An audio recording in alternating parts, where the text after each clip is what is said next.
وصلی اللہ تعالی علی نبی المصطفیٰ و نبی المجتبیٰ وامینہ علی وحی السماء وعلی آلہ النجبہ واصحابہ الاتقیاء ومن تبعهم بإحسان إلى يوم الدين من المفسرين والمحدثين والفقهاء إلى يوم الجزاء. أما بعد فأعوذ بالله من الشيطان الرجيم. بسم الله الرحمن الرحيم.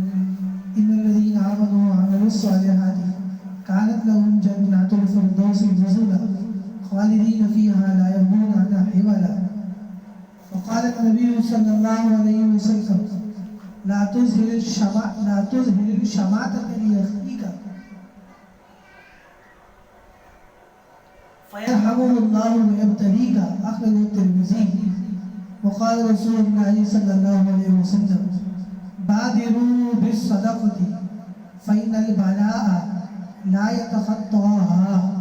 أخرجه الحسين. گفتہ اللہ بود گفتہ اللہ بود گرچہ از حضور عبداللہ بود. اللہ تعالیٰ قرآن کریم میں سورۃ الکہف میں فرماتے ہیں ان الذین آمنوا وعملوا الصالحات، بے شک وہ لوگ جو ایمان لائے اور نیک کام کرتے رہے، کانت لہم جنات الفردوس نزلا، ان کے لیے جنت الفردوس ہے نزلا بطور مہمان نوازی کی.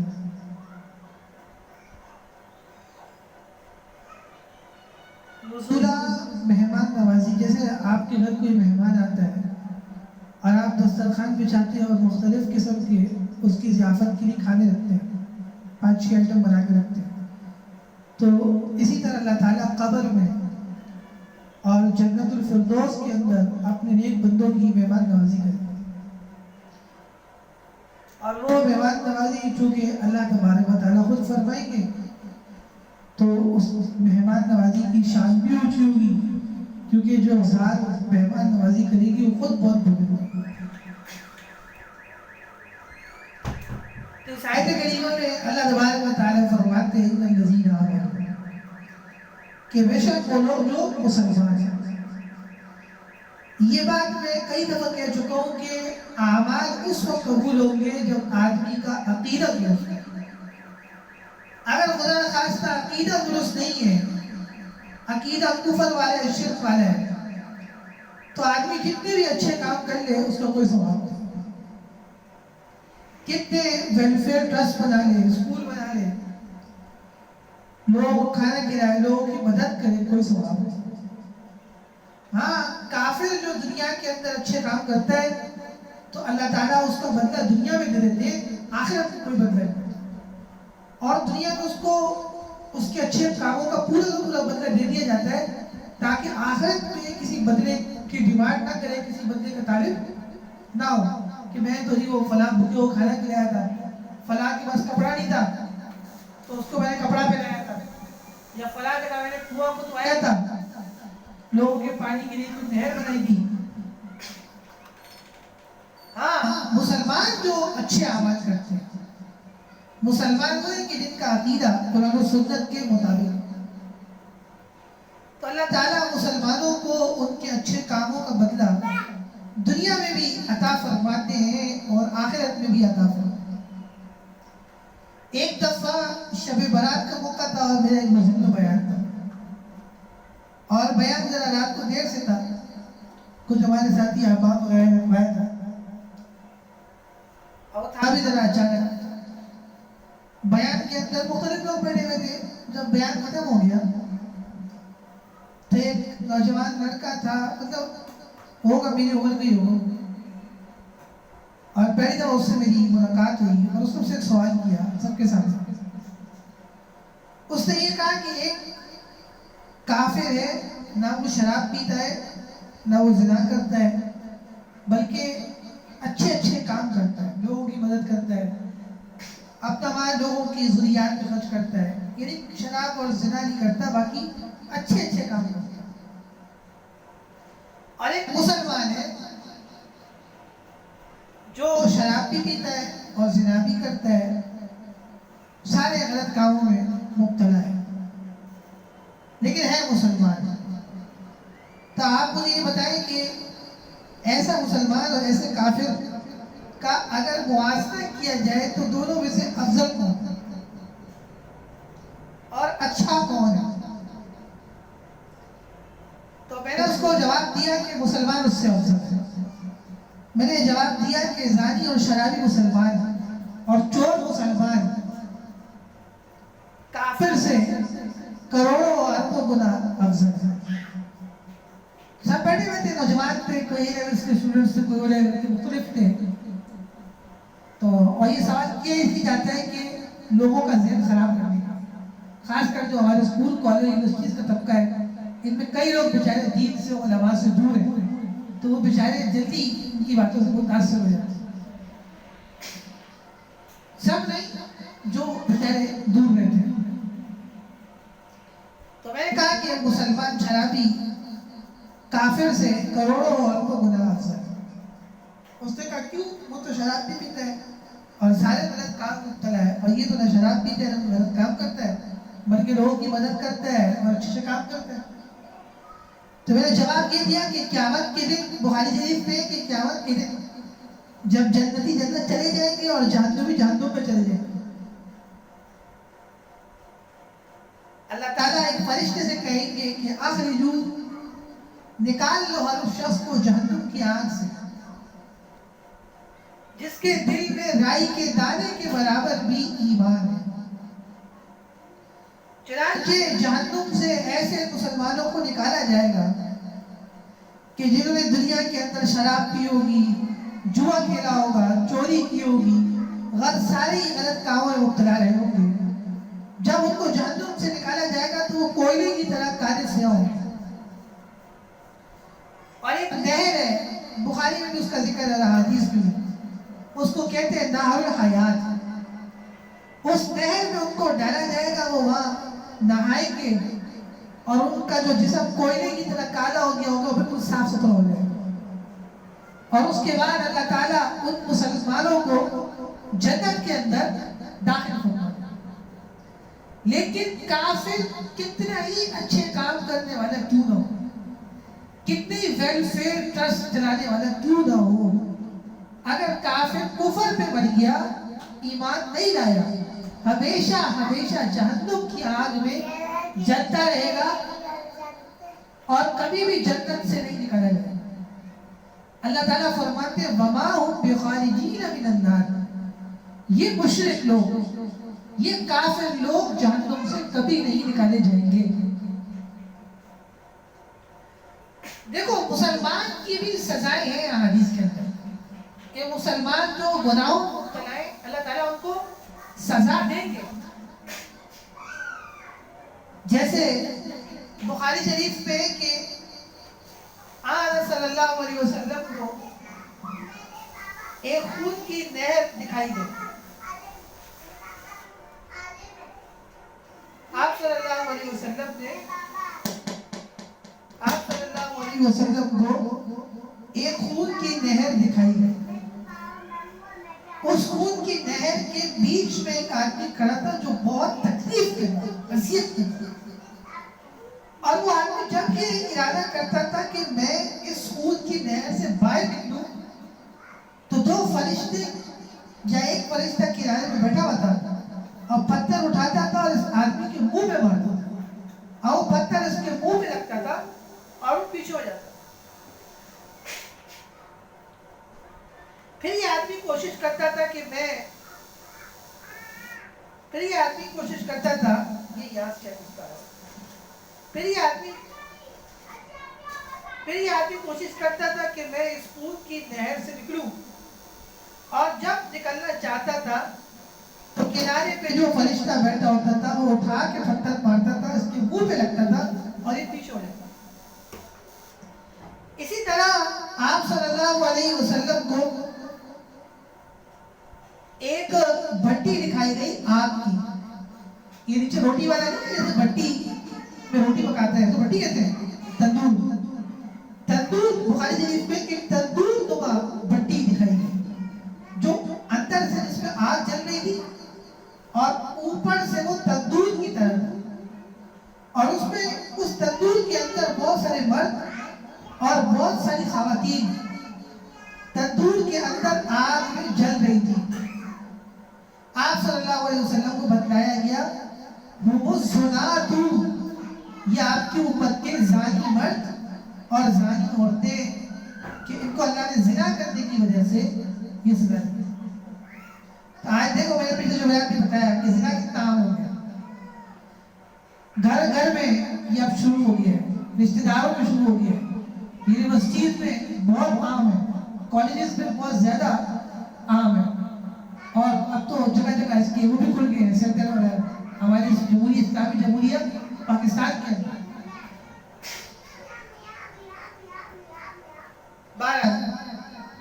اسی طرح آپ صلی اللہ علیہ وسلم کو ایک متقی پرہیزگار عورت دکھائی گئی جو جہنم کی آگ میں جل رہی تھی.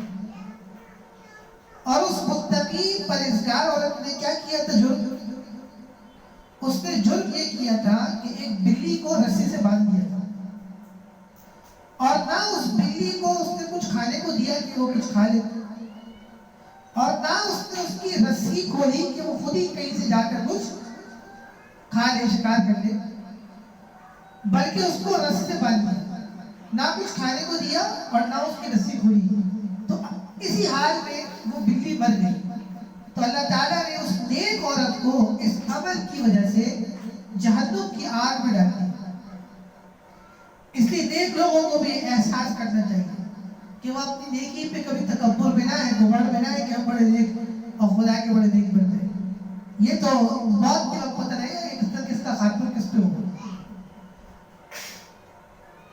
بعض دفعہ ایک شخص عمر پر دین پہ چلتا ہے اور موت کے وقت خاتمہ اس کا کفر ہو جاتا ہے، اور بعض دفعہ ایک شخص عمر پر دین سے دور رہتا ہے اور مرنے سے پہلے اللہ سچی توبہ کی توفیق دیتے ہیں اور خاتمہ بھی ایمان نصیب ہو جاتا ہے. اللہ تعالیٰ ہم سب کو جب دنیا سے لے جائے خاتمہ بھی ایمان اور حسن انجام فرمائے.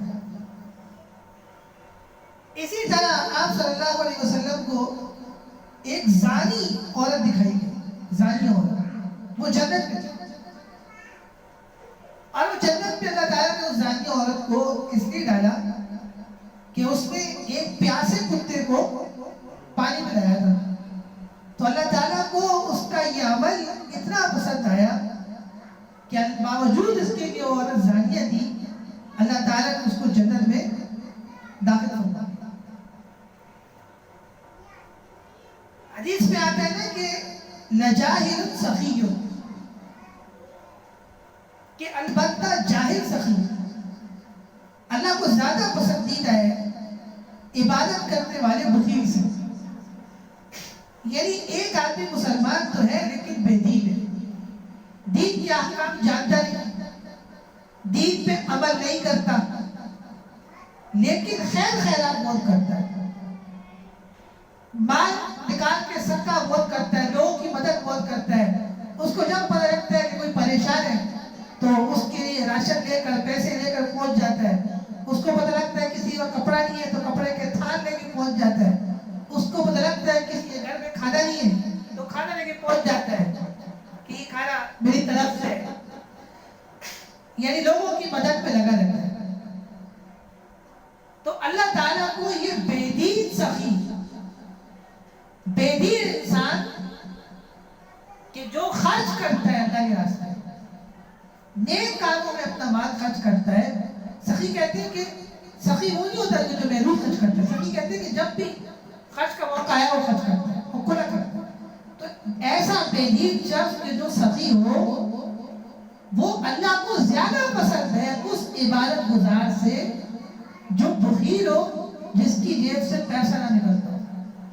ایسے آپ کو بہت سے تہجد گزار ملیں گے کہ تہجد کے بڑے پابند ہیں اور نماز بھی سارے صف اول میں پڑھتے ہیں، قرآن کی بھی تلاوت کرتے ہیں، ذکر بھی، لیکن دل کے اتنے سخت ہیں کہ کوئی بھوکا ہی مر رہا ہو تو ان کے دل میں یہ نہیں آتا کہ آپ اس کے لیے کھانے کا انتظام کرتے ہیں. اگر کوئی آدمی ان کے سامنے بیٹھا ہے، اسے کپڑے پرانے بوسیدہ ہیں اور ان کو پتہ ہے کہ یہ غریب ہے اور اللہ نے اس کو خزانے دیے، اس کے بیگ پیسوں سے بھرے پڑے، اس کے دل میں یہ بات نہیں آتی کہ میں کپڑے کا تھان لے لوں اور اس کو کپڑے سے باقی دے دوں، اس پہ اللہ مجھے اجر دے گا. غریب کا کام ہے، وہ پیسے بینک کے اندر پڑے رہتے ہیں، سڑتے رہتے ہیں اور کسی غریب کے کام نہیں. وہ بات صاف ہے اور اجدہا ہے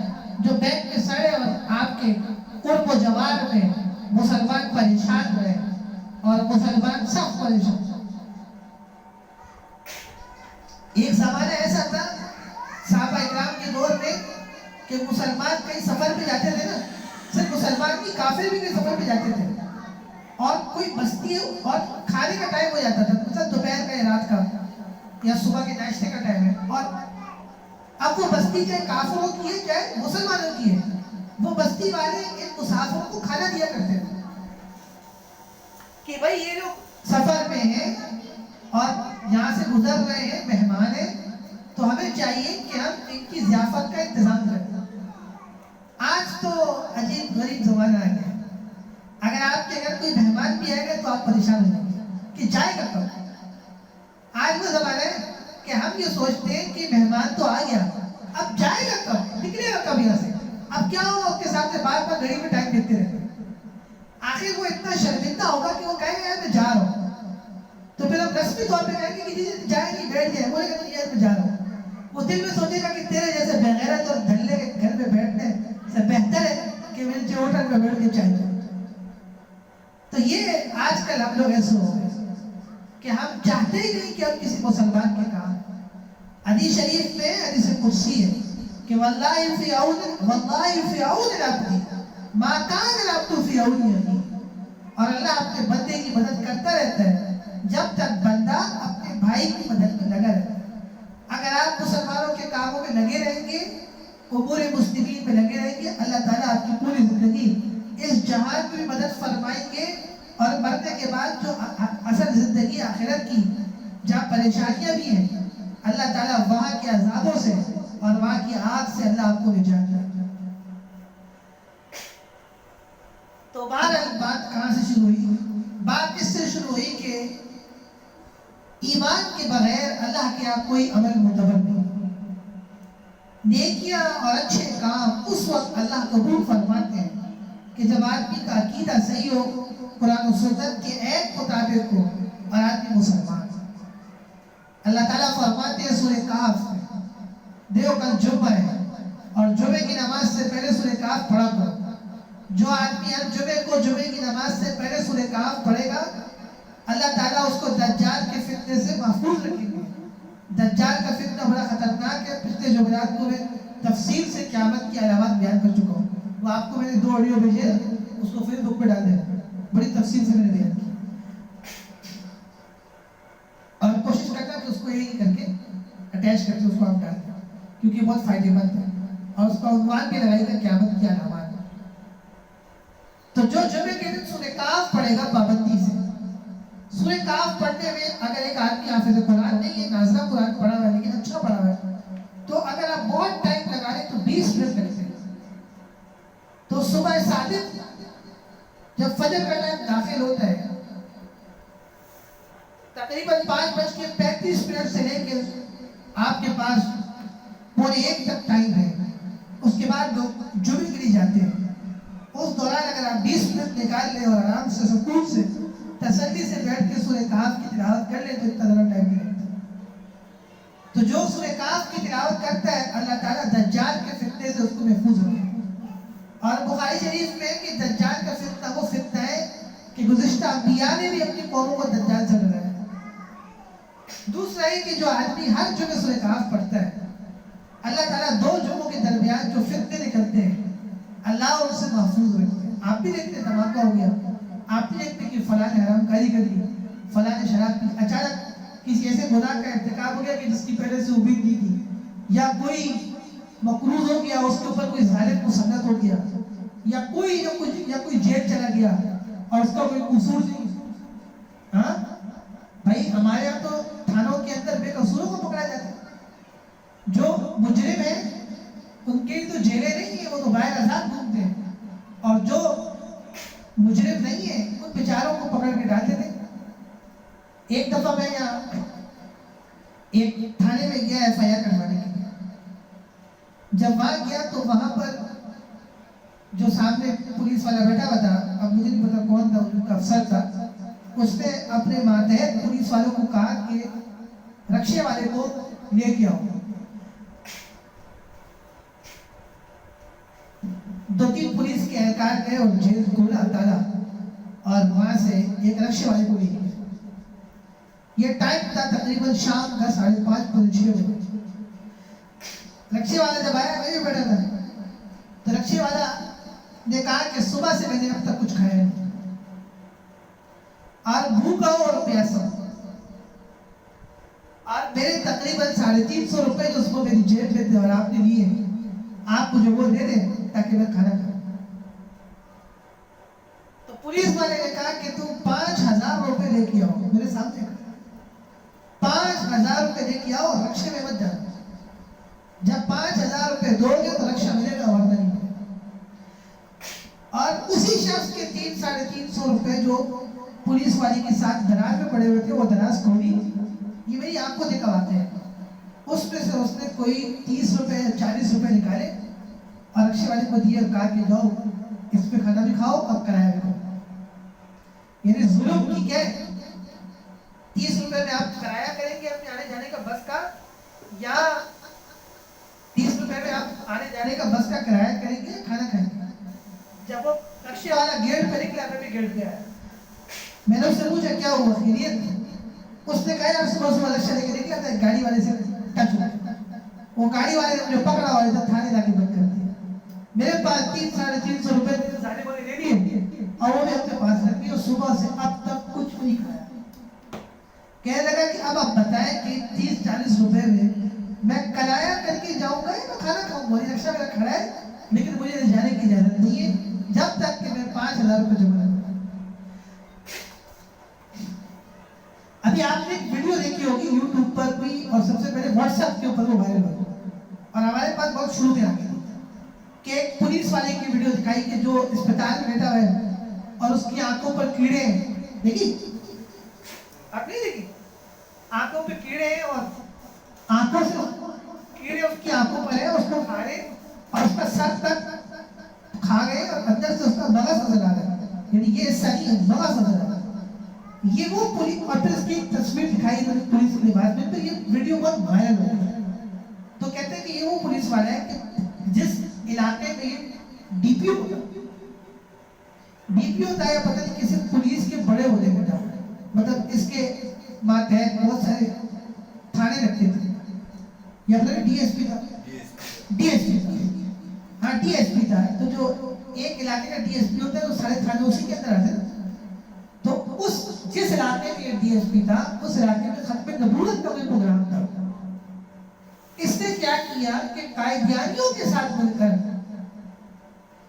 ختم نبوت کے پروگرام کو رکھوا دیا. قائدیانی تو وہ ہے کہ جو آپ صلی اللہ علیہ وسلم کو اللہ کا آخری رسول نہیں مانتے اور وہ کافر ہے, مرتد ہے. تو اس ڈی ایس پی نے کیا کیا, قائدیانیوں سے پیسے دیے ہوں گے, اس نے قائدیانیوں کے ساتھ مل کر ختم نبوت کا پروگرام رکھوا دیا. تو اس کی اسپتال سے پھر تصویر پوری ویڈیو جنہوں نے شیئر کی انہوں نے پورا واقعہ بھی بتایا, تصویر دکھائے تو بتا بھی رہتے. آپ یقین کریں کہ دنیا میں اللہ نے اس پولیس والے کو ایسا عذاب دیا ہے, آپ بتائیں آخرت میں کیا ہوگا. آپ دین کے معاون بنے, دشمن نہیں بنے. یا تو طالب علم بنتے ہیں, حدیث میں آتے ہیں تو طالب علم بنو, دین کا علم حاصل کرو, یا عالم بنو. اور اگر آپ طالب علم نہیں بن سکتے, آپ عالم نہیں بن سکتے, تو دین کے معاون بنیں. کیا بن جائے؟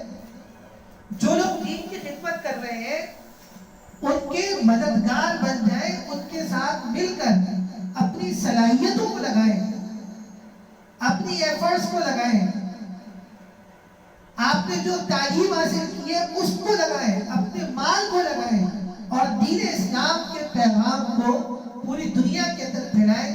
اللہ تعالیٰ آپ کا حامی اور ناصر رہے گا دنیا میں بھی آخرت میں. لیکن دشمن مت بنے. کیا دشمن مت بنے دین کا.